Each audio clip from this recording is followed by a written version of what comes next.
So, in summer, Boris Johnson stood in front of a row of police officers and he said this. You will not go back to Brussels and ask for another delay to Brexit. I'd rather be dead in a ditch. Well, we've reached the 31st of October and it's safe to say that Boris Johnson is not dead in a ditch, but Jeremy Corbyn wants to hold him to that promise. He said he'd rather die in a ditch. Another broken promise. But it's not just Boris Johnson changing his mind. On Monday, Jeremy Corbyn abstained on a vote to have an election on December 12th. By Tuesday morning, he said this. We always said we wanted an election, we do want an election, and this is the end of the debate and we're going out there to win. So now seems like a good time to look at that claim, since we're going to be having an election on December 12th. What could happen in 6 weeks when we go to the polls for the 4th time in 5 years? You're joking.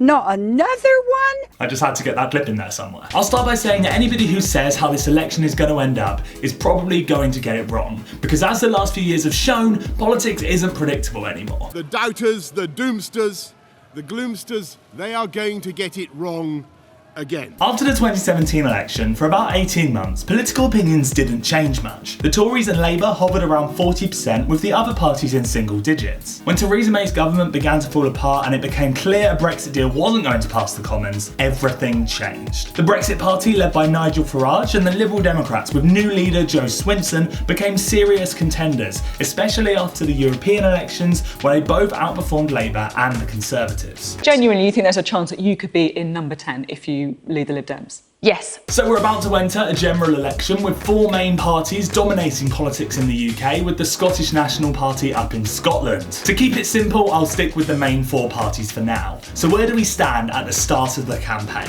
The Conservatives are on around 35%, Labour are 10 points behind on 25, the Liberal Democrats are sitting around 18, and the Brexit Party are on 11. So if things stay as they are, it's pretty likely that Boris Johnson would win the election again, and with a double-digit lead, he would probably get an outright majority. But we've played this game before. The choice at the election is clear. Strong and stable leadership with me, or a hung parliament under Jeremy Corbyn. Now, Boris Johnson is undoubtedly a more charismatic politician, but things are never certain. So let's take a look at some of the ways it could go wrong for Boris Johnson. How good a driver do you think you are? Extremely bad. Really? Yeah, extremely bad. Yeah. More so than ever, people aren't voting on traditional party lines. In the last 2 elections, the proportion of people who changed their vote to a different party was the highest it's been in modern times. Arguably, that proportion could be set to go even higher with feelings on Brexit so high, which poses threats for both major parties. The Labour Party loves a debate and loves a bit of banter. Labour's Brexit policy is being seen by many as being quite ambiguous, which could lead to many Remain voters who voted Labour last time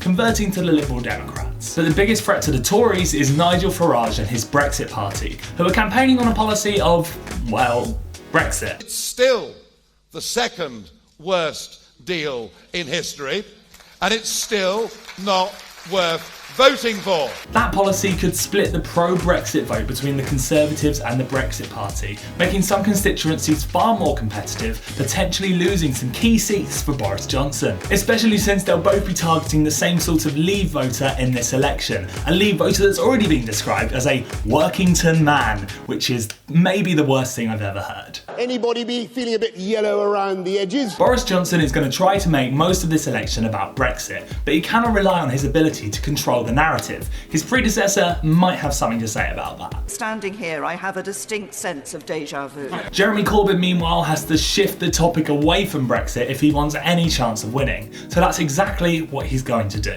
We're back and we're ready for it all over again. We got a glimpse of this during Prime Minister's Questions on Wednesday, where he used most of his questions to attack Boris Johnson, not on Brexit, but the NHS. Our health service is in more danger than at any other time in its glorious history because of his government, his attitude. His manifesto will likely be very similar to 2017, which included things like taxing the rich higher, removing student tuition fees, and nationalising key industries. It was a manifesto that was relatively light on Brexit, which helped him close a 20-point gap in the polls, and the same could easily happen again. There's no way he can come from where he is in the polls to become Prime Minister. I wouldn't be so sure.